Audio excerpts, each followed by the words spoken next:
मोदी शाह कायर है, चलेगी वोट चोरी नहीं चलेगी। नमस्कार, मैं हूं आपके साथ अक्षता मौर्य। आप देख रहे हैं न्यूज़ 7 हिंदी।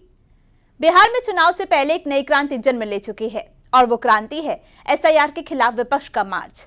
चुनाव से पहले इलेक्शन कमीशन का मतदाता सूची को शुद्ध करने का फैसला विपक्ष के लिए फास बन चुका है।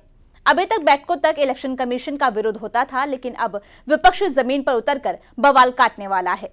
वो एक्चुअली बात नहीं कर सकते हैं, रियलिटी ये है, क्योंकि सच्चाई देश के सामने है और ये जो लड़ाई है ये राजनीतिक नहीं है, ये कॉन्स्टिट्यूशन की लड़ाई है, कॉन्स्टिट्यूशन को बचाने की लड़ाई है, वन मैन वन वोट की लड़ाई है।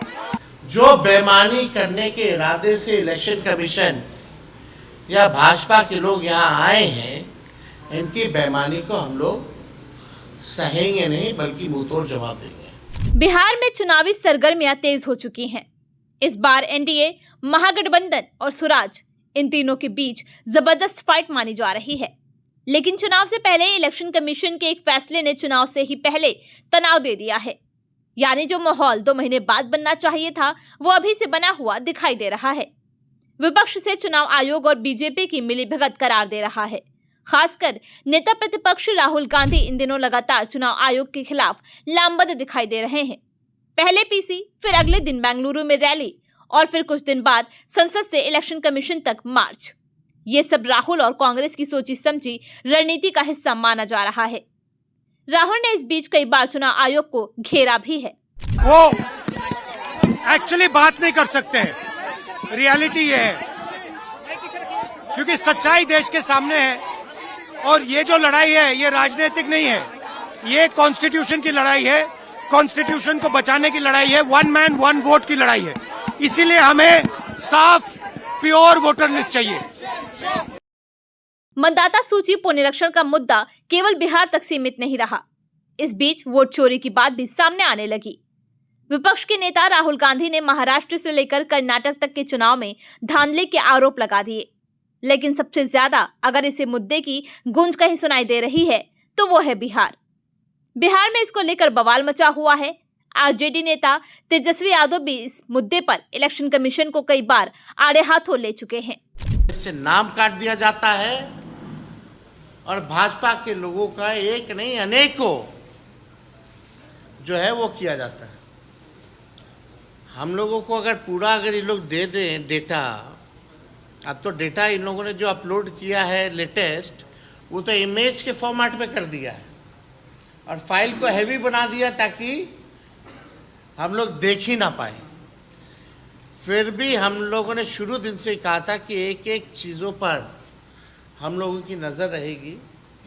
बिहार लोकतंत्र की जननी है और यहाँ से लोकतंत्र को हम लोग ख़त्म होते हुए बैठकर देख नहीं सकते।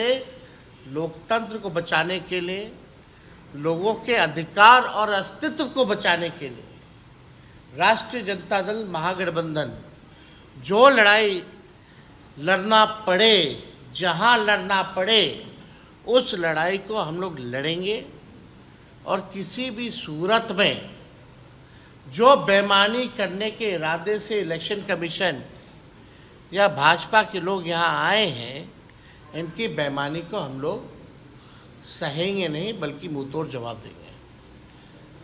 और एक और तरीका समझ जाइए, अब गुजरात के लोग बिहार के वोटर बन रहे हैं। इस बीच महागठबंधन बिहार में एसआईआर के खिलाफ एक यात्रा निकालने जा रहा है। महागठबंधन इस मुद्दे को भुनाने के लिए सड़क से संसद तक आंदोलन तेज कर रहा है। राहुल गांधी और तेजस्वी यादव की वोट अधिकार यात्रा 17 अगस्त से शुरू होकर 1 सितंबर को पटना में समाप्त होगी। इस दौरान 30 से अधिक जिलों में जनसभाएं और प्रदर्शन होंगे, जिनमें दलित, पिछड़े और अल्पसंख्यक समुदायों को लामबंद करने की कोशिश होगी।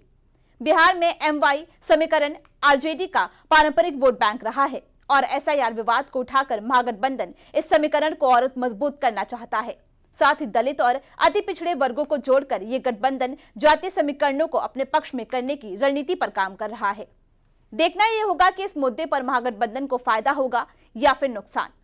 फिलहाल इस खबर में बस इतना ही। बने रहिए न्यूज़ 7 हिंदी के साथ।